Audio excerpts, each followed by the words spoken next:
یہ خلیفہ کے دربار میں اگر اس نے آگے خلیفہ سے سوال کیا، اس نے کہا میں مسلمان ہونا چاہتا ہوں۔ بابا جی خلیفہ بڑا خوش ہوا کہ اچھی بات ہے، کوئی مسلمان ہم سے بھی ہو۔ اور یہ خود ہی چل کے دربار میں آ گیا ہے، کوئی تلوار بھی نہیں اٹھانی پڑی۔ انہوں نے کہا ہاں جلدی کر کلمہ پڑھوائیں۔ اس نے کہا کلمہ بعد میں پڑھوانا، پہلے سوال کا جواب دو۔ اب حاکم پھر پریشان ہو گیا کہ سوال کا جواب، اس کا دہریہ ہے، کون سا سوال مشکل پوچھے گا؟ ہاں بھائی سوال کر کے آئے۔ اس کا تمہارے قرآن میں آیت ہے ان اللہ علی کل شیء قدیر، بے شک تمہارا اللہ ہر شے پہ قادر ہے۔ انہوں نے کہا بے شک یہ آیت ہے۔ اس نے کہا پھر سوچ لو یہ آیت ہے؟ انہوں نے کہا ہے۔ تمہارا یقین ہے کہ یہ ایسا ہو سکتا ہے؟ انہوں نے کہا بالکل یقین ہے، ہمارا اللہ جو چاہے وہ کر سکتا ہے۔ اس نے کہا اب میرا سوال سنو، کیا تمہارا اللہ کوئی اور اللہ بھی بنا سکتا ہے؟ نانا اب سر نہ ہلاؤ یار، زبان سے زحمت فرماؤ۔ اب میرے سوال کا جواب دو، کیا تمہارا اللہ کوئی اور اللہ بنا سکتا ہے؟ بابا جی اگر یہ کہیں کہ نہیں بنا سکتا، وہ کہے گا اللہ کل شیء قدیر کیسا؟ اگر کہیں بنا سکتا وہ کہے گا وحدہ لا شریک کیسا؟ حکومت پھنس گئی۔ حاکم ناصرا ودلیلا وَإِنْ حَتَّى تُسْكِنُهُ وَرْزَقَ طَعًا وَتُمَتِّعُهُ فِيهَا طَوِيلًا یا رب محمد وآل محمد صلی علی محمد وآل محمد وعجل فرج آل محمد یا سیدتی ادرکنی یا مولتی ادرکنی بحق ابو الفضل العباس علیہ السلام اللہم صلی علی محمد وآل محمد۔ بسم اللہ الرحمن الرحیم۔ الحمدللہ الذی جعلنا من المتمسکین بولایت امیر المومنین۔ اللہم ایاک نعبد و ایاک نستعین۔ الصلاة والسلام بالتحیۃ والاکرام علی سید اسلم فی الوجود صاحب دائرۃ الوجود و صاحب المقام المحمود صاحب الوقار والسکینہ المدفون بالارض مدینہ صاحب کوكب الدری و صاحب اللواء الحمد ثم الصلاة والسلام علی سیدنا و ساندنا و حبیبنا شفیع ذنوبنا و طبیب قلوبنا ابی القاسم محمد صلی محمد و اولادہ الطیبین الطاہرین المعصومین المظلومین المنتجبین المحبوبین ولعنت اللہ علی قوم الظالمین الکافرین المنافقین المتکبرین۔ اما بعد فقد قال حق سبحانہ تعالی فی کتابہ المجید و فرقان الحمید و هو اصدق الصادقین و قولہ الحق۔ بسم اللہ الرحمن الرحیم۔ قل الحمد للہ الذی لم يتخذ ولدا ولم يكن له شريكا في الملك ولم يكن له ولي من الذل وكبره تكبيرا۔ بلندر الصلوات اللهم صل على محمد وآلہ۔ دعا ہے کہ خالق محمد و اہل بیت محمد ہماری اس بہترین عبادت کو اپنی بارگاہ میں شرف قبولیت عطا فرمائے۔ رب الحسین بحق الحسین جتنے بھی ہاتھ ذکر میں مانگنے کے لیے اس عزت والے ذکر سے کوئی بھی خالی ہاتھ واپس نہ جائے۔ اللہ بانیان کے حاضرین کے رزق معرفت میں اور رزق ولایت میں اضافہ فرمائے۔ میرا اللہ اس وقت تک کسی علی ولی اللہ پڑھنے والے کو موت نہ آئے جب تک بادشاہ حسین کے نوری محل کی زیارت نصیب نہ ہو جائے۔ حجت دوراں ضرورت زمانہ وارث خانہ پروردگار رہبر معظم آیت اللہ الکبریٰ سرکار حضرت ولی العصر کے ظہور میں تعجیل فرمائے۔ ہمیں مالک کا قرب نصیب فرمائے، دشمنان عقیدہ کو نیست و نابود فرمائے۔ دعائیں قبولیت کی آخری منزل تک پہنچائیں۔ سہارا درود کریں اور بلند آواز سے صلوات پڑھیں۔ اللہم صلی علی محمد۔ اجازت ہے ذکر شروع کیا جا سکے؟ شیعہ مذہب انتہائی مہذب اور مدلل ترین مذہب ہے۔ شیعہ مذہب میں ہم نہ بغیر دلیل کے کسی کو مانتے ہیں اور نہ بغیر دلیل کے کسی کو چھوڑتے ہیں۔ ہم عزت بھی کرتے ہیں تو دلیل سے، ہم نفرت بھی کرتے ہیں تو دلیل سے۔ نہ ہم اندھی محبت کے قائل ہیں نہ ہم اندھی نفرت کے قائل ہیں۔ یہ مذہب اسلام کے فرقوں میں سے واحد مذہب ہے جو روایتوں سے نہیں چلا، قرآن کی آیتوں سے چلا ہے۔ ہم نے قطعاً کبھی یہ نہیں دیکھا کہ کس راوی نے کیا لکھا ہے، ہم یہ دیکھتے ہیں کس معصوم نے کیا کہا ہے۔ راوی جھوٹا ہو سکتا ہے، قرآن کا وارث غلط نہیں کہہ سکتا۔ لہٰذا یہ مذہب روایتوں کا مذہب نہیں، یہ اللہ کی قرآن کی آیتوں کا مذہب ہے، مدلل ہے، پرسکون ہے۔ اسلام کی حقیقت اس مذہب کے اندر چھپی ہوئی ہے۔ اس مذہب کی ایک ایک چیز قرآن سے ثابت ہے، ہمارے وضو کا طریقہ، ہمارا نماز کا طریقہ، ہمارے روزے کا وقت، ہمارا ماتم کرنا، ہمارے کالے کپڑے پہننا، ہمارا شبیہ ذوالجناح کا احترام کرنا، ہمارا زنجیر زنی کرنا، ہماری ہر چیز قرآن سے اس لیے ثابت ہے، ہمارا امام قرآن سے ثابت ہے۔ یا بسم اللہ سے یا ہم انتہائی مطمئن ہیں، ہمیں ایک لمحے کے لیے پریشانی نہیں، ہمارا مذہب دلیل کا مذہب ہے۔ توجہ ہے سبحان، مدلل ترین مذہب ہے۔ ہمارے مذہب میں کسی بھی قیاس کی گنجائش نہیں۔ ہمارے مذہب میں یہ عادت ہے ہی نہیں کہ نوکر جگانے کے لیے آئے، جملہ اچھا لگے تو اذان بدل دی جائے۔ ہمارے مذہب میں یہ طریقہ ہے ہی نہیں کہ جنگ کے قیدی لا کے کھڑے کیے جائیں، ان کے کھڑے ہونے کا انداز اچھا لگے تو نماز کا طریقہ ہی بدل دیا جائے۔ ہمارے مذہب میں کسی شخصیت کی مداخلت نہیں چلتی، یہ اللہ کا قرآن، نبی کا فرمان اور معصوم کی اطاعت کا مذہب ہے۔ ہم بڑے پرسکون ہیں اس لیے کہ ہمارا عقیدے بہترین عقیدے، سب سے پہلا عقیدہ ہر مسلمان کا ہوتا ہے عقیدہ توحید، اور میں بڑی خوش قسمتی سمجھتا ہوں اپنے مذہب کی، ہمارا عقیدہ توحید بابا جی سب سے اچھا ہے، کیونکہ ہم نے توحید بت پرستوں سے نہیں سیکھی، جو بول سکے وہ زحمت فرمائے سے، ہم نے توحید کعبے کے مالک سے سیکھی ہے۔ ہمارا عقیدہ توحید خطرے میں نہیں، ہمارا عقیدہ توحید بڑا اچھا ہے۔ ہم اللہ کو وحدہ لا شریک سمجھتے ہیں، بے مثل و بے مثال سمجھتے ہیں، خالق کون و مکان سمجھتے ہیں، 14 کا بھی خدا سمجھتے ہیں۔ ہم اللہ کو خالق کل سمجھتے ہیں، اعلیٰ کل شین قدیر سمجھتے ہیں۔ لیکن جو لوگ ہم سے کہتے ہیں کہ جی آپ علی کے فضائل پڑھتے ہیں تو معاذ اللہ آپ علی کو اللہ بنا دیتے ہیں یا آپ علی کو اللہ سمجھتے ہیں، اس بندے کی غلط فہمی یہ ہے کہ اس نے اللہ مولوی سے سنا ہے، علی مجلس سے سنا ہے۔ اس کا حق یہ بنتا ہے جہاں سے علی سنے وہیں سے توحید سنے۔ ہم تمہیں بتائیں کہ جہاں علی سجدہ کرنے والا ایسا ہے تو جس کو سجدہ ہو رہا ہے وہ خدا کیسا ہوگا؟ اور مجھے پروردگار کی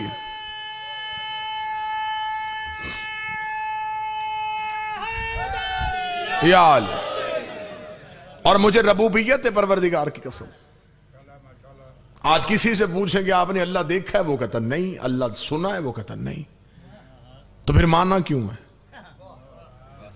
دکھائی وہ دیتا نہیں، آواز اس کی ہمیں آتی نہیں، یہ پتہ نہیں کہ اس کا مکان کہاں ہے، پھر اسے ماننا کیوں؟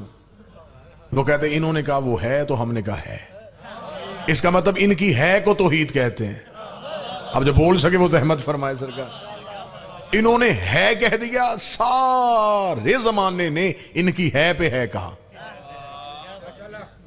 یہ جو ہم اشہد ان لا الہ الا اللہ کہتے کہ میں گواہی دیتا ہوں اللہ ہے، گواہی اس کی دی جاتی ہے جو چیز آنکھوں سے دیکھی ہو، تو جب تم نے اللہ دیکھا ہی نہیں پھر گواہی کس بات کی دی؟ انہوں نے کہا انہوں نے کہا ہے وہ ہے، اس کا مطلب ہے جن کی گواہی پہ توحید کی گواہی دی جا سکتی ہے، پھر اس کا مطلب ہے کہ ان کی گواہی بھی نماز میں دی جا سکتی ہے،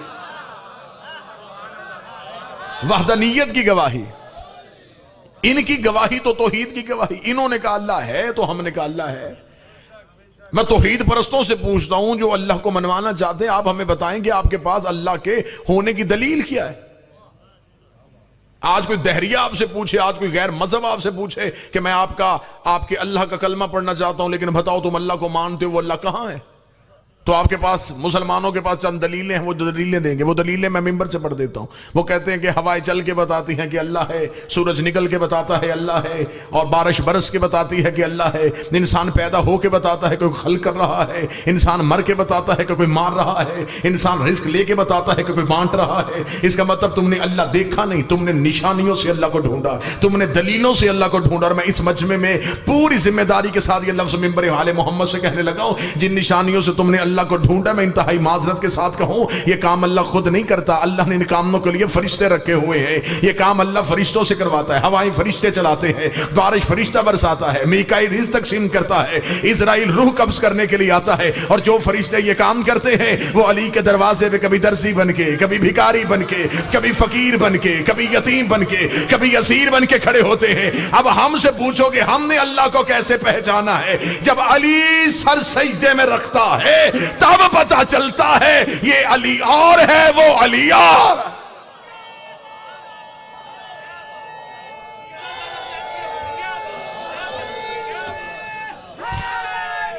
یا علی بسم اللہ سکا آپ زندہ و سلامت رہے۔ اس کا مطلب ہے کہ ہم نے توحید دلیلوں سے نہیں مانگی، حجت سے لی۔ علی کا جھکتا ہوا سر اللہ کی نشانی بتا رہا۔ اگر کوئی اللہ نہ ہوتا تو پھر علی کسے جھک رہا ہے؟ وہ علی جو سب کو جھکا رہا ہے، وہ خود جھک رہا ہے۔ چلے میں جملہ بدل دیتا ہوں، جس کے اشارے پہ سورج جھک رہا ہے، وہ اسے جھکانے کے بعد پھر اپنے اللہ کو جھک رہا ہے۔ چلیں جو اردو ادب سمجھتے ہیں ان کے لیے میں لفظ بدل کے کہتا ہوں، ہم نے اللہ نشانی سے نہیں ڈھونڈا، علی کی پیشانی سے ڈھونڈا۔ علی کا جھکتا ہوا سر ہمیں خبر دے رہا ہے کہ کوئی اللہ ہے۔ اس کا مطلب ہے کہ ہمارا عقیدہ توحید سب سے بہتر ہے، ہم نے توحید علی سے سیکھی ہے۔ علی ولی اللہ پڑھنے والے کا عقیدہ توحید خراب نہیں ہو سکتا، کیونکہ ہم علی ولی اللہ کہتے ہیں۔ علی اور اللہ کے درمیان ولی ہے، اور ہم اس لفظ ولی کو تھام کے بیٹھے ہوئے۔ ادھر یہ لفظ اللہ سے جڑا ہے اور ادھر علی سے جڑا ہے، اور اسی ہی ولایت کے ہم ماننے والے ہیں جو توحید کے ساتھ بھی جڑی ہے اور علی کے ساتھ بھی جڑی ہے۔ چلے میں یہاں پہ اپنی نوجوان نسل کے لیے ایک جملہ پڑھ دیتا ہوں۔ خلیفہ کے دربار میں ایک دہریہ آ گیا تھا۔ دہریہ اسے کہتے ہیں جو لا مذہب ہو، جو کہتے ہیں کہ یہ دنیا خود ہی وجود میں آئی ہے اور خود ہی فنا ہو جائے گی۔ یہ دہریہ ایک مذہب ہے، ان کا عقیدہ ہے، وہ کسی اللہ کے قائل نہیں۔ یہ خلیفہ کے دربار میں آ گیا، اس نے آگے خلیفہ سے سوال کیا، اس نے کہا میں مسلمان ہونا چاہتا ہوں۔ بابا جی خلیفہ بڑا خوش ہوا کہ اچھی بات ہے، کوئی مسلمان ہم سے بھی ہو۔ اور یہ خود ہی چل کے دربار میں آ گیا ہے، کوئی تلوار بھی نہیں اٹھانی پڑی۔ انہوں نے کہا ہاں جلدی کر کلمہ پڑھوائیں۔ اس نے کہا کلمہ بعد میں پڑھوانا، پہلے سوال کا جواب دو۔ اب حاکم پھر پریشان ہو گیا کہ سوال کا جواب، اس کا دہریہ ہے، کون سا سوال مشکل پوچھے گا؟ ہاں بھائی سوال کر کے آئے۔ اس کا تمہارے قرآن میں آیت ہے ان اللہ علی کل شیء قدیر، بے شک تمہارا اللہ ہر شے پہ قادر ہے۔ انہوں نے کہا بے شک یہ آیت ہے۔ اس نے کہا پھر سوچ لو یہ آیت ہے؟ انہوں نے کہا ہے۔ تمہارا یقین ہے کہ یہ ایسا ہو سکتا ہے؟ انہوں نے کہا بالکل یقین ہے، ہمارا اللہ جو چاہے وہ کر سکتا ہے۔ اس نے کہا اب میرا سوال سنو، کیا تمہارا اللہ کوئی اور اللہ بھی بنا سکتا ہے؟ اب سر نہ ہلاؤ یار، زبان سے زحمت کرو۔ اب میرے سوال کا جواب دو، کیا تمہارا اللہ کوئی اور اللہ بنا سکتا ہے؟ بابا جی اگر یہ کہیں کہ نہیں بنا سکتا، وہ کہے گا اللہ کل شیء قدیر کیسا؟ اگر کہیں بنا سکتا ہے، وہ کہے گا وحدہ لا شریک کیسا؟ حکومت پھنس گئی، حاکم پریشان ہو گیا۔ اس نے وہ درباری مولوی جو تنخواہ پہ رکھے ہوئے تھے وہ اکٹھے کیے۔ اس نے کہا ہاں بھائی تمہیں تنخواہیں دی جاتی ہیں بیت المال سے، اب جواب دو۔ انہوں نے کہا جواب لمحوں میں مل سکتا تھا اگر علی کو بلا لیتے۔ یہ دہریہ یہاں سے شرمندہ ہو کے پلٹ سکتا تھا اگر ہم علی کو بلائیں۔ حاکم نے کہا میں نے تمہیں پہلے کہا ہے کہ مجھے اسلام علی کے بغیر چاہیے۔ ہر سوال کے لیے علی کے پاس جائیں، ہر سوال کے لیے علی کے پاس جائیں، تم اس کا کوئی جواب تلاش کرو۔ انہوں نے کہا پھر جواب تلاش کرنے کے لیے وقت چاہیے، کتنا؟ انہوں نے کہا 3 دن۔ حاکم نے دہریے سے کہا کہ 3 دن کے اندر تمہیں سوال کا جواب مل جائے گا۔ دہریہ چلا گیا، 30 دن کو دہریہ دربار میں آ کے کھڑا ہوگا۔ اس نے کہا لائیں جی سوال کا جواب۔ یہ باتیں اور ریکارڈ ہیں، تاریخ کا حصہ ہیں۔ حاکم نے علماء کو بلایا، علماء کو بلا کے ہاں بھائی اس کے سوال کا جواب دو جس کے لیے 3 دن کی مہلت مانگی تھی۔ جواب تیار ہے؟ انہوں نے کہا جی بالکل تیار ہے۔ انہوں نے کہا کیا جواب ہے؟ انہوں نے کہا جواب یہ ہے کہ اس کو قتل کیا جائے گا۔ اس کا جرم، اس کا توہین مذہب، ہمارے اللہ کی توہین، ہمارے مسلمانوں کے دربار میں کھڑا ہو کے پوچھ رہا ہے کہ کیا اللہ کوئی اور اللہ بنا سکتا ہے؟ اس سے بڑھ کے توہین کیا ہوگی؟ سرتن سے جدا کرو، اس نے ہمارے اللہ پہ الزام لگائے۔ حاکم نے کہا پکی بات ہے یہ سزا اسلامی ہوگی؟ انہوں نے کہا بالکل اسلامی ہوگی۔ حاکم نے اشارہ کیا، جلاد نے تلوار کھینچی، ننگی تلوار دہریہ کی گردن پہ اس نے کہہ کے لگانے شروع کیے۔ حاکم نے کہا کیوں کہہ کے لگا رہا ہوں؟ میں دیکھوں گا کون بندہ مجلس میں جاگ رہا ہے۔ اس نے کہا کہہ کے کیوں لگا رہا ہوں؟ اس نے کہا تیری بے بسی پہ لگا رہا ہوں، میں جا رہا ہوں سوال زندہ ہے۔ آیا میں تو جا رہا ہوں، سوال تو زندہ ہے۔ اگر تیرے اندر طاقت ہوتی سوال کو مارتا۔ اس کا تیری بے بسی پہ مجھے ہنسی آ رہی ہے، ابھی تو میری گردن کاٹے گا، میری لاش دربار سے باہر پھینکے گا، لوگ پوچھیں گے کیوں مارا؟ تو وجہ بتائے گا، وہ وجہ ایک سے دوسرے کے تیسرے کان میں جائے گی، یہ وجہ اتنی پھیل جائے گی کہ میرا سوال ایک دن مذہب بن جائے گا، میں اس مذہب کا بانی ہو جاؤں گا۔ جب تک سوال کا جواب نہیں دیا جائے گا تب تک میرا نام زندہ رہے گا۔ حاکم نے کہا فوراً جلا سے تلوار اٹھاؤ، اب مارے تو پھر مرتے، چھوڑے تو پھر مرتے۔ واللہ با خدا مجھے ممبر کے تقدس کے قسم دونوں طرف سرکار باب الحوائج کا علم ہے، یہ باتیں ہسٹری کا حصہ ہیں۔ درباری علماء سے کہا گیا کسی طریقے سے دہریے کو واپس بھیجو، انہوں نے کہا پھر ایک ہی طریقہ ہے، آیت قرآن سے واپس لے لیتے۔ ان اللہ علی کل شیء قدیر کی آیت کو قرآن سے واپس لے لیتے اور کہہ دیتے ہیں یہ آیت قرآن کا حصہ نہیں۔ ادھر قرآن کی حرمت پہ چھری چلنے لگی، یا دربار کے کونے سے بڑھا اٹھ کے کھڑا ہو گیا، اسے دہریے کی کلائی پہ ہاتھ رکھا، آ تجھے اس کے پاس لے کے جاؤں جو وارث قرآن۔ دہریے نے پلٹ کے اس بوڑھے کا چہرہ دیکھا تو اس کی داڑھی میں نور کی تاریں تھی۔ اس نے اپنی جھکی ہوئی کمر کو سیدھا کیا تو سینے میں منا اہل بیت کا تمغہ لگا ہوا تھا۔ آگے آگے سلمان چلا، پیچھے پیچھے دہریہ چلا۔ سلمان اپنی نظروں سے صراط مستقیم کے رستے تعین کرتا ہوا دہلیز امیر المومنین کی جانب بڑھا۔ امیر المومنین کا دروازہ آیا، سلمان نے سر سجدے میں رکھا، اپنی ریش کو علی کی دہلیز کے ساتھ مس کیا۔ رات کے گرے ہوئے نور کے تارے سلمان نے اپنی داڑھی میں سمیٹے۔ السلام علیکہ یا امیر المومنین کہہ کے سلام کیا۔ علی کی آواز آئی علیکہ سلمان۔ سلمان اکیلا آیا ہے یا دہریہ بھی ساتھ آیا ہے؟ اتنا کہنا تھا یا دہریہ نے پلٹنے کی کوشش کی۔ سلمان نے کہا جواب لے کے جا، واپس کیوں جا رہا ہے؟ اسے کہا مل گیا جواب، تو ملنے سے پہلے میرا نام جانتا ہے، یہ جواب بھی جانتا ہوگا۔ امیر المومنین گھر سے باہر آئے، سر کے رسول والا امامہ، کاندھے پہ ابو طالب والی ابا، حمزہ کا روب، اسماعیل کا چہرہ لے کے امیر المومنین دروازے کے باہر آئے۔ باہر آ کے تو نے سوال کیا تھا اللہ علی کل شیء قدیر ہے یا نہیں ہے؟ فرمایا بے شک ہمارا اللہ علی کل شیء قدیر ہے۔ تیرا دوسرا سوال یہ تھا کہ کیا وہ اللہ بنا سکتا ہے؟ علی کی آواز ہے وہ ایک نہیں 1000 اللہ بنا سکتا ہے، لیکن وہ جتنے بھی بنائے گا خالق وہی رہے گا، وہ سب مخلوق کہلائے، خالق تو وہی رہے گا نا۔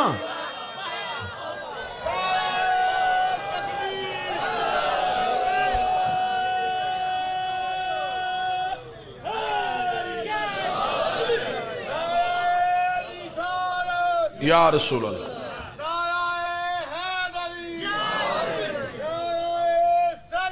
اللہم صلی اللہ۔ حکم کو بادشاہ جی 14 اگست انشاءاللہ سرکار میرا گھر ہے، 14 اگست بانی کی حیثیت سے بابا جی کے پاس انتہائی روحانی شخصیت ہے، ان کے پاس ان کی یہ مہربانی ہے، یہ ہم جیسے نوکروں کو یہ سعادت بخشتے ہیں۔ 14 اگست انشاءاللہ حاضری ہو۔ یا اس کا مطلب ہمارا عقیدہ توحید بہتر، ہم نے توحید علی سے سیکھی۔ اب آگے آ گیا عقیدہ رسالت، ہمارا سب سے جدا، کیونکہ ہم نے نبی کی وجہ سے علی کو ماننا ہے۔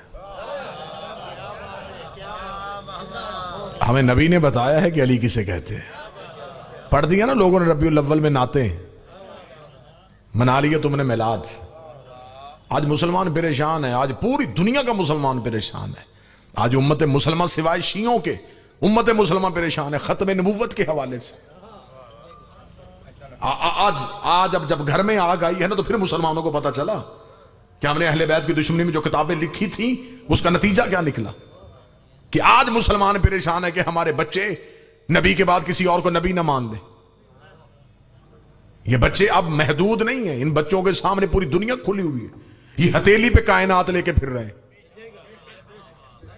کوئی بھی غیر مذہب ہمارے بچے کو گمراہ نہ کر لے، آئے دن کہیں سے کوئی نبی ہونے کا دعویٰ، کہیں سے کوئی نبی ہونے کا دعویٰ۔ آج یونیورسٹیوں میں لیکچر دیے جا رہے ہیں، مسجدوں میں سیمینار کیے جا رہے ہیں، کانفرنس کی جا رہے ہیں، ختم نبوت ختم نبوت ختم نبوت کانفرنس، نبی کے بعد کوئی نبی نہیں، نبی کے بعد کوئی نبی نہیں۔ مجھے نہیں پتا اس مجمع میں کتنے شیعہ بیٹھے کتنے سنی بیٹھے ہیں، لیکن مجھے آل محمد کی عزت کی قسم ہے، میرے اندر کی آگ ہے جو مسلمان ہونے کی حیثیت سے میں ظاہر کرنے لگا ہوں۔ آج مسلمانوں کو پتا چلا ہے کہ ہم نے نبی کی ختم نبوت کا تحفظ کرنا ہے۔ جب تم نے حدیثیں لکھی تھی تب تمہیں یاد ہونا چاہیے چاہیے تھا؟ تم نے تب حدیث کیوں لکھی تھی کہ نبی نے کہا تھا کہ میرے بعد نبی ہوتا تو فلاں ہوتا، میرے بعد نبی ہوتا تو فلاں ہوتا؟ اس کا مطلب تم نے نبوت کا دروازہ کھلا چھوڑا ہے، تو آج نبوت پہ حملے ہو رہے ہیں۔ ہم بڑے مطمئن ہیں کیونکہ ہم نے محمد رسول اللہ کے بعد دروازہ کھلا نہیں رکھا، ہم نے علی ولی اللہ پڑھ لیا ہے۔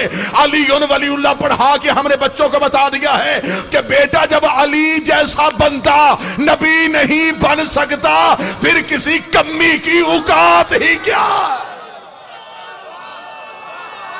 ہم مطمئن ہیں،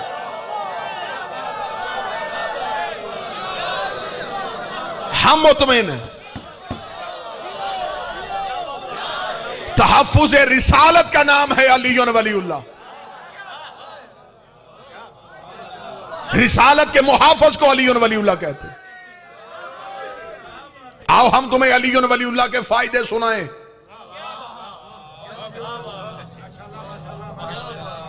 آج شیعہ ہو کے بھی جو ولایت علی کی دشمنی ہو رہی ہے، دراصل یہ رسالت کی دشمنی۔ محمد رسول اللہ کے فوراً بعد علی ولی اللہ۔ بسم اللہ سرکار۔ علی ولی اللہ ذاکر اہل بیت جناب سید قمر رضا نقوی صاحب انتہائی بہترین لہجے کے ذاکر، آپ کو بہترین قصائد سنائیں گے۔ اس کا مطلب ہمارا عقیدہ نبوت لوگوں سے اچھا ہے۔ ہمیں علی نے بتایا کہ رسول کا احترام کیسے کرنا۔ مولا علی کی پوری سیرت اٹھا کے دیکھو، مولا علی کی پوری زندگی میں نبی کے سامنے کیوں، کیا، کیسے ہے ہی نہیں۔ جب بھی کہا لبیک یا رسول اللہ، یہ لبیک یا رسول اللہ علی کہتے تھے، اور پھر لبیک کہہ کے بھاگتے نہیں تھے۔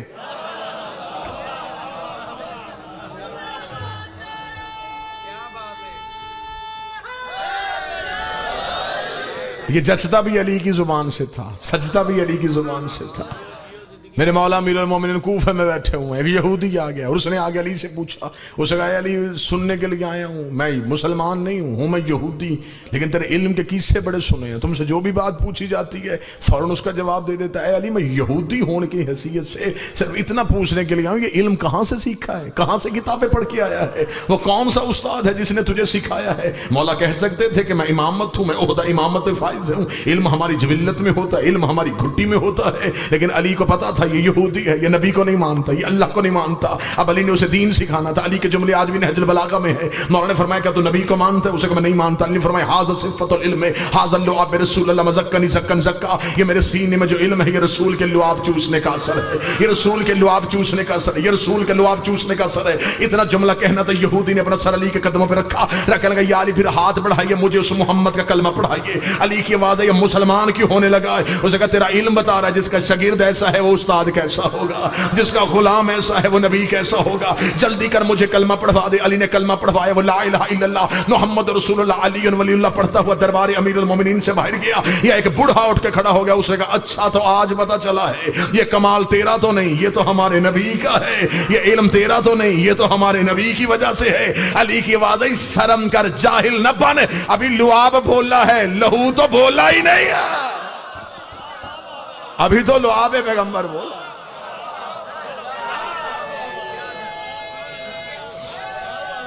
بسم اللہ سے۔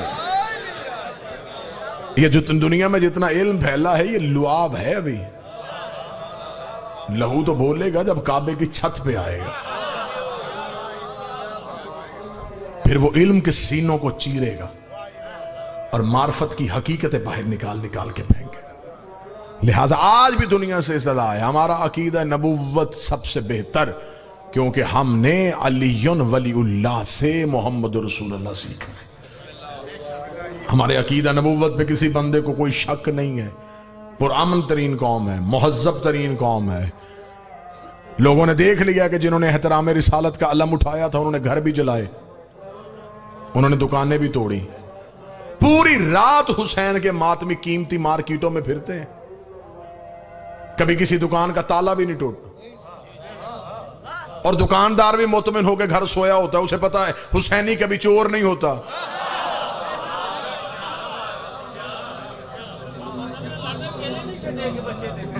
یہ کھجوروں کے باغ سے شروع ہوئے،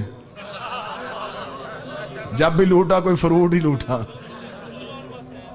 لہٰذا آج امت مسلمہ سے آج ایک آسیہ نے گستاخی کی اور پوری مسلمان غصے سے سرخ ہو گئے. لیکن آپ کی یہ آپ کی بادشاہی ہے نا جی, آپ نے گستاخ بھی مرضی کے بنائے.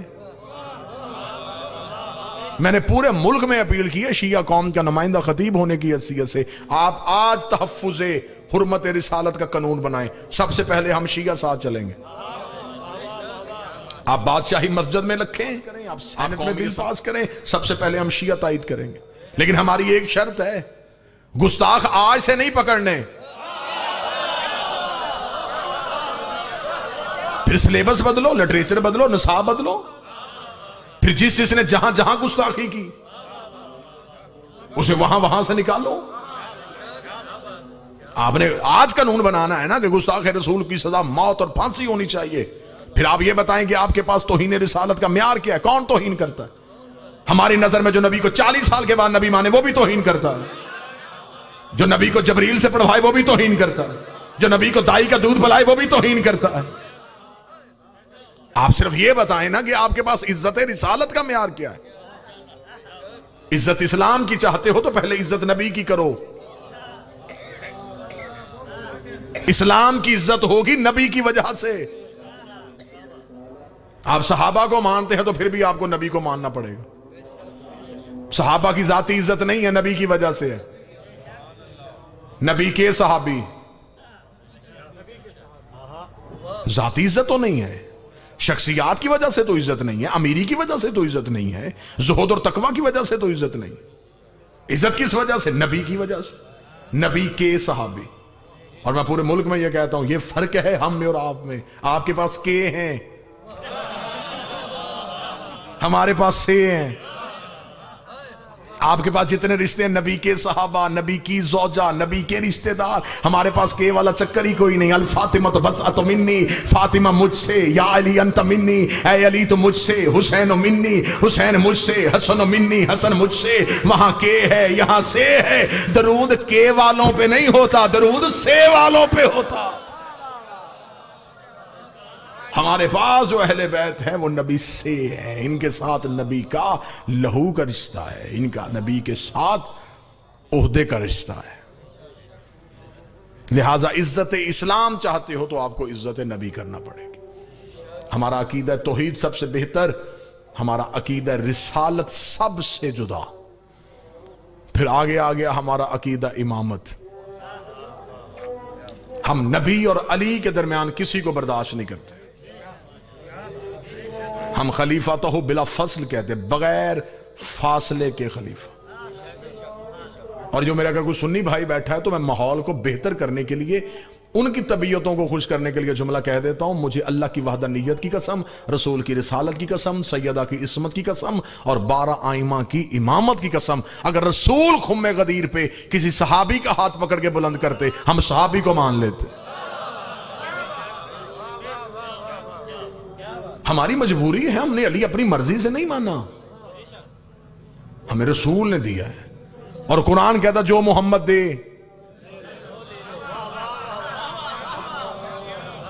وہ لے لو. اور پھر ہم علی پہ پکے اس لیے ہو گئے, ہمیں ضد علی پہ اس لیے ہو گئی ہے. ٹھیک ہے, ہم علی ولی اللہ پہ اس لیے پکے ہیں کہ رسول نے یہ نہیں کہا کہ میرے بعد علی ہے, ماننے کو دل ہو تو مان لینا. نہیں, من کن تو مولا ہو. اگر میری مولائیت کا اقرار کرنا ہے تو تمہیں اسے ماننا پڑے گا, اس کی مولائیت کا اقرار کرنا پڑے گا. اور پھر صرف یہ نہیں ہے کہ ایک حدیث کہا کہ نبی چل پڑے, 3.5 گھنٹے علی پہ تقریر کی ہے. تپتے ہوئے صحرا میں کھڑے ہو کے, چمکتی ہوئی دھوپ میں 3.5 گھنٹے قمر بھائی رسول مسلسل علی پہ بولے.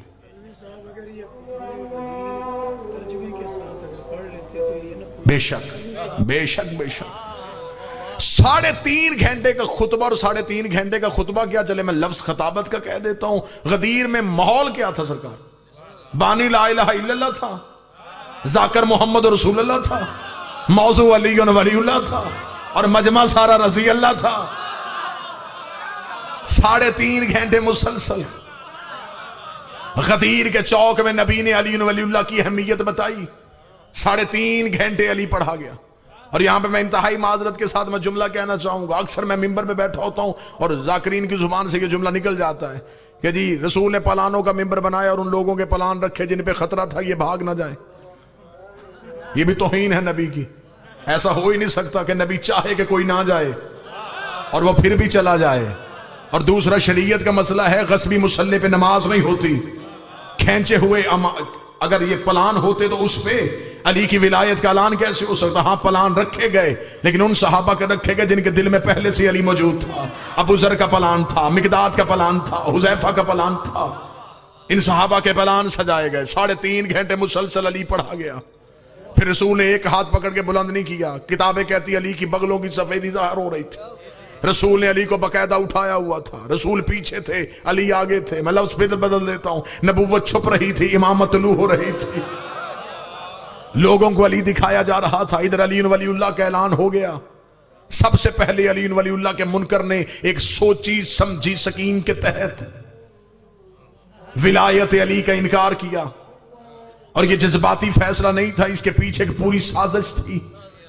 اسے تیار کیا گیا تھا. جن بندوں نے تیار کیا انہوں نے یہ کہہ کے کیا تھا کہ تو نے کرنا ہے علی کی ولایت کا انکار, بدلے میں مانگنا ہے اللہ کا عذاب, اور ہم تجھے گارنٹی دیتے ہیں کہ عذاب نہیں آنا. اسے کہا کیسے نہیں آنا؟ انہوں نے کہا اس لیے کہ مکہ میں ابو جہل نے کہا تھا اللہم افطر علینا حجارۃ من السماء, اپنے اللہ سے کہے آسمان پہ پتھر بھیج دے. اگر تو اتنا ہی سچا نبی ہے تو ہم پہ پتھر بھیج کے ہمیں کافروں کو ہلاک کیوں نہیں کر دیتا؟ رسول نے دعا مانگی, آواز قدرت آئی, ان کان لیعذبہم وانت فیہم, میں وہاں عذاب نہیں بھیجتا جہاں تو رہتا ہو, وہاں عذاب نہیں آتا جہاں تو ہوتا. اس کا تو نبی کے قریب کھڑے ہو کے عذاب مانگ لینا کہ اگر علی ولی اللہ کی طرف سے ہے تو اللہ سے کہے عذاب بھیج. اللہ عذاب بھیجے گا نہیں کیونکہ وہ اپنے قانون توڑتا نہیں ہے. اگر اس نے ابو جہل پہ نہیں بھیجا تو تجھ پہ کیسے بھیجے گا جب عذاب آئے گا نہیں؟ ہم باہر سے چور کر دیں گے. یہ علی ولی اللہ کی طرف سے نہیں ہے, یہ علی ولی اللہ کی جانب سے نہیں ہے, یہ رسول کی مرضی ہے. رسول نے رشتے کی وجہ سے علی کی ولایت کا اعلان کیا تھا. سوچی سمجھی سازش کے تحت حارث کو نبی کے سامنے کھڑا کیا گیا. اس نے عذاب کی دعا مانگی. ابھی دعا ختم نہیں ہوئی, آسمان سے پتھر آیا, اس کے سر پہ لگا,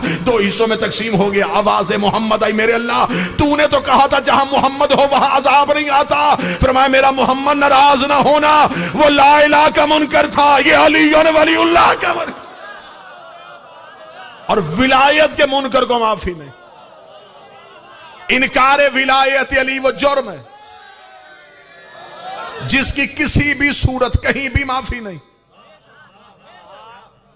چلے میں جملہ سمجھا دیتا ہوں, میرے ساتھ مجمع تائید فرمائے گا. جو حارث کے سر پہ پتھر لگا یہ کہاں سے آیا تھا؟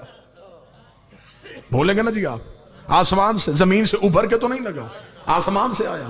آسمان پہ پتھر کا کیا کام؟ پتھر کا تعلق ہے جمادات سے, جمادات کا تعلق ہے زمین سے. تو یہ آسمان سے کون سا پتھر آ گیا؟ جنت میں پہاڑ ہیں لیکن نور کے. آسمان پہ پہاڑ نہیں تو پتھر کہاں سے آیا؟ بات میری بھی سمجھ میں نہیں آتی تھی. میں قرآن کے سامنے گیا, میں نے ہاتھ جوڑ کے پوچھا علی کے خاموش جا کر تو بتا یہ پتھر کہاں سے آیا؟ قرآن کی آواز الم تر کیف فعل ربک باصحاب الفیل. تمہیں یاد نہیں کہ اس نے ہاتھی والوں کے ساتھ کیا سلوک کیا تھا؟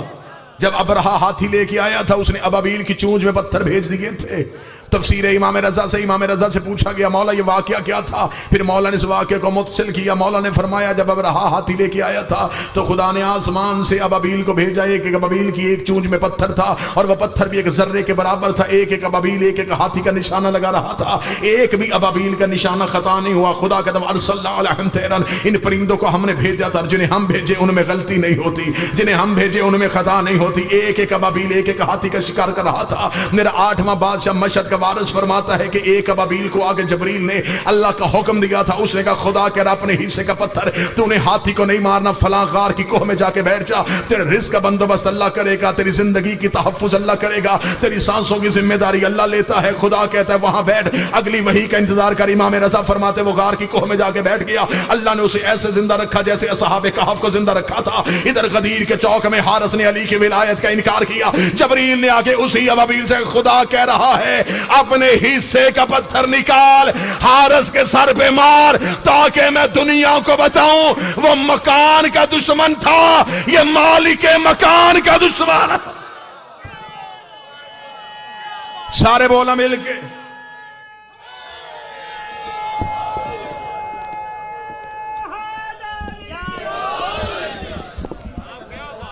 انکار ولایت علی وہ جرم ہے جس کی معافی نہیں. علی ولی اللہ کا انکار نہ کرنا, کسی بھی آسرے پہ نہ کرنا. ہر آسرا دنیا کا آسرا ہے, علی قیامت کا آسرا ہے.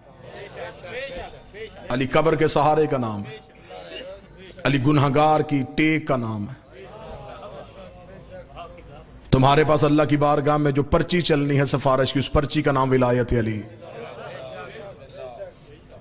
علی ولی اللہ نہ چھوڑنا, ولایت علی پہ ایک لمحے کے لیے بھی سمجھوتا نہ کرنا. زمانہ اور تیز ہو جائے گا, زندگی اور مشکل ہو جائے گی, سانس لینا بوجھل ہو جائے گا, لیکن ولایت علی ہے امتحانوں کا نام. کوفے میں آ کے ایک شخص نے کہا تھا, مولا آپ کی محبت میرے دل میں آ رہی ہے. فرمایا تنہا رہنے کے لیے تیار ہو جا. جب ولایت علی آتی ہے تو سب سے پہلے دنیا اسے چھوڑتی, کیونکہ علی اور دنیا ایک جگہ پہ رہ نہیں سکتے. علی نے دنیا کو طلاق دی ہے. جہاں دنیا رہتی ہو علی تو وہاں سے گزرتا بھی نہیں ہے. دنیا داری رکھنی ہے تو پھر علی کو چھوڑنا پڑے گا, علی رکھنا ہے تو پھر دنیا کو چھوڑنا پڑے گا. گھر جل جائے جلوا دینا, قتل ہونا پڑ جائے گردن دے دینا, قید ہونا پڑے جسم دے دینا. ولایت علی پہ سمجھوتا نہ کرنا.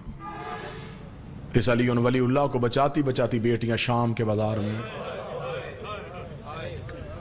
دو انتہائی قابل قدر سید ذاکرین پیچھے تشریف فرمائے. ان کی مہربانی, میری جلدی کو انہوں نے مناسب سمجھا اور میں نے آپ کے سامنے نوکری دی. انشاءاللہ 14 اگست کو آپ کے سامنے تفصیلی ذکر ہوگا. سادات و غیر سادات برے طریقے سے لوٹا ہے مسلمانوں نے آل محمد کے گھر کو. پہلے آگ ماں کے دروازے پہ لگی, وہی شام غریباں جلے ہوئے بچے ہوئے شعلے زینب کے خیمے کو لگ گئے. جو خنجر سقیفہ میں تیز ہوا وہ حسین کی گردن پہ پہنچ کے رکا.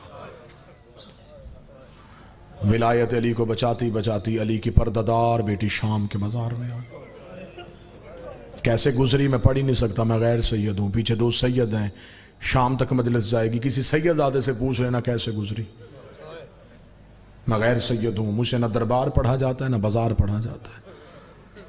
بس کچھ ایسا موقع آ گیا تھا کہ علی کی بیٹی کو آدھا بازار بیٹھ کے عبور کرنا پڑا.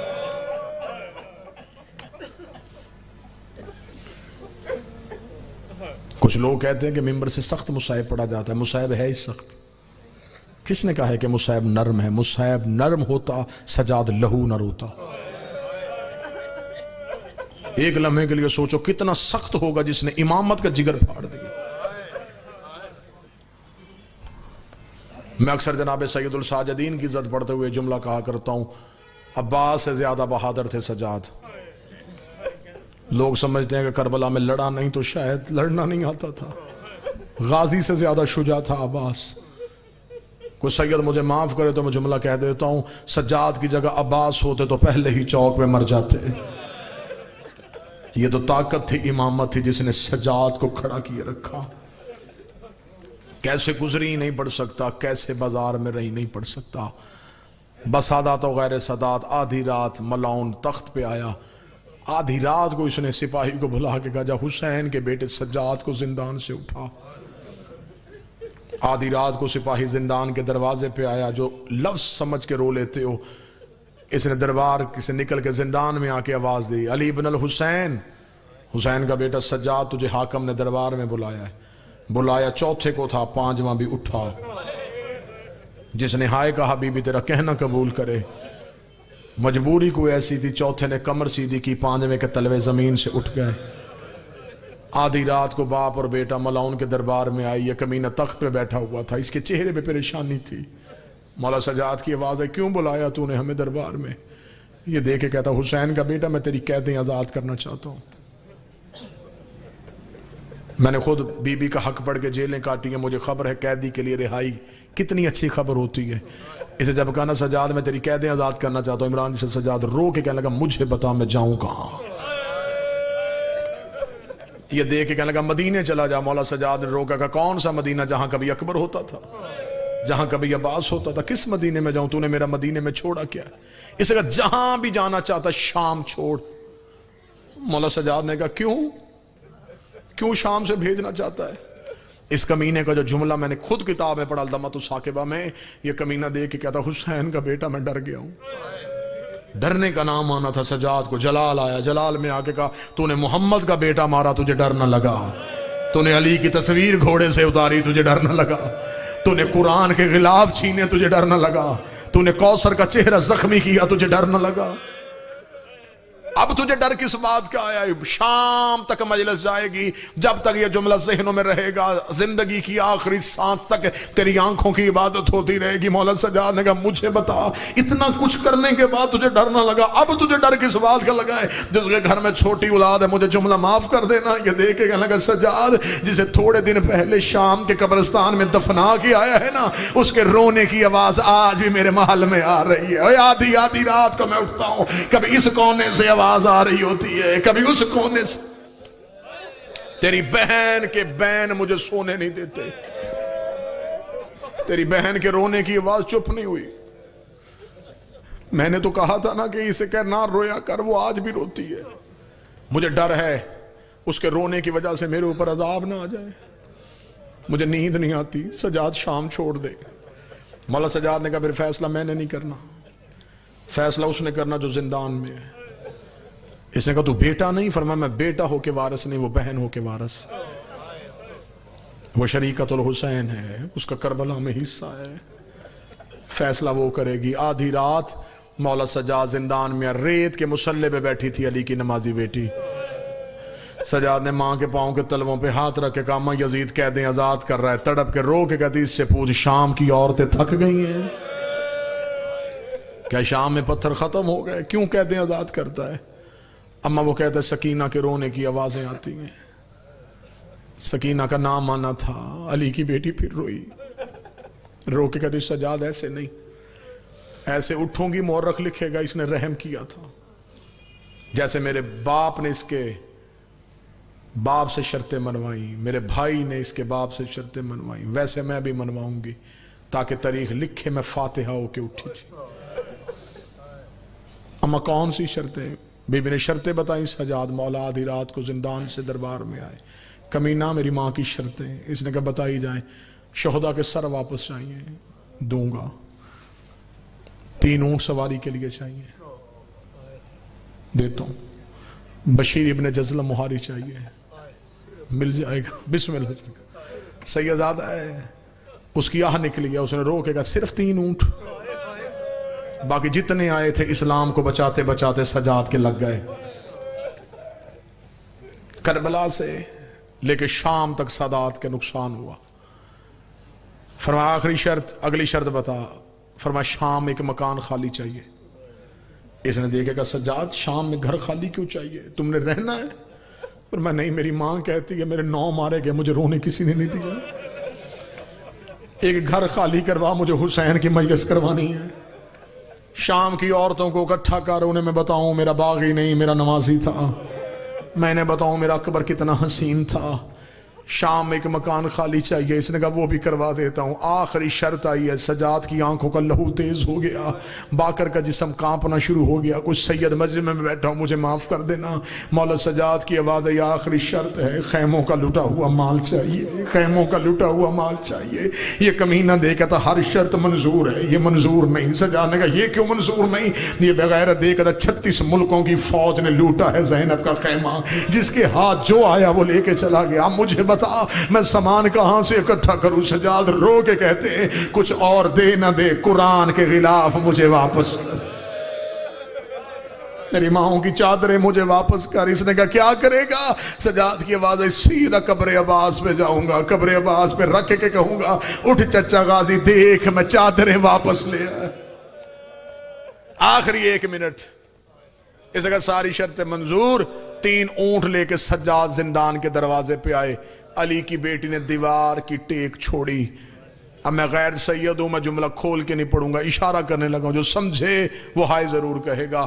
بی بی دیوار کی ٹیک اٹھا کے اٹھی، بابا جی اونٹ تک پہنچتے پہنچتے زندان کی زمین سرخ ہو گئی۔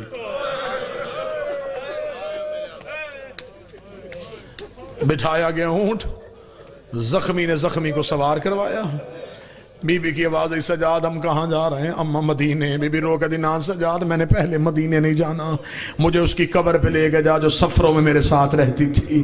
سجاد کوئی بیٹا پردیس میں چھوڑ کے نہیں جاتا، میں بیٹی پردیس میں چھوڑ کے جا، جو ماتم کرنے کے لیے آیا ماتم کی تیاری کرنا، آخری جملہ پڑھوں گا اسی میں ممبر چھوڑ دوں گا۔ رو کے آواز ہے سجاد مجھے ایک بار سکینہ کی قبر پہ لے جا۔ سجاد قبرستان مسافرہ پہ گئے، سامنے چھوٹی سی قبر پہ نظر پڑی، سجاد نے اونٹوں کی رسی چھوڑی، سجاد قبر پہ آئے، قبر پہ گرے، گر کے کہتے سکینہ بھائی بن کے نہیں امام بن کے شکریہ ادا کرنے آیا ہوں۔ سکینہ تجھے پینے کا پانی ملتا تو خود نہیں پیتی تھی، میری کڑیوں پہ ڈال دیتی تھی۔ سکینہ روز میرے زانوں پہ سر رکھ کے پوچھتی تھی پرندے گھروں کو واپس جاتے ہیں، کبھی ہم بھی مدینے جائیں گے۔ اٹھ سکینہ دیکھ میری کڑیاں کھل گئیں، دیکھ سکینہ میں مدینے جا رہا ہوں، آ سکینہ میں تجھے وطن واپس لے جاؤں۔ بی بی زینب کی آواز آئی کلثوم اٹھا لے، کہیں بہن کی قبر پہ بھائی مر نہ جائے۔ علی کی بیٹیوں نے سجاد کو اٹھایا، جتنے غازی کے نوکر بیٹھے مجھے جملہ معاف کرنا، سب سے آخر میں آئی علموں والے عباس کی زوجہ فضل کی ماں، رو کے کہتی علی کی بیٹیوں تم سید زادیاں ہو،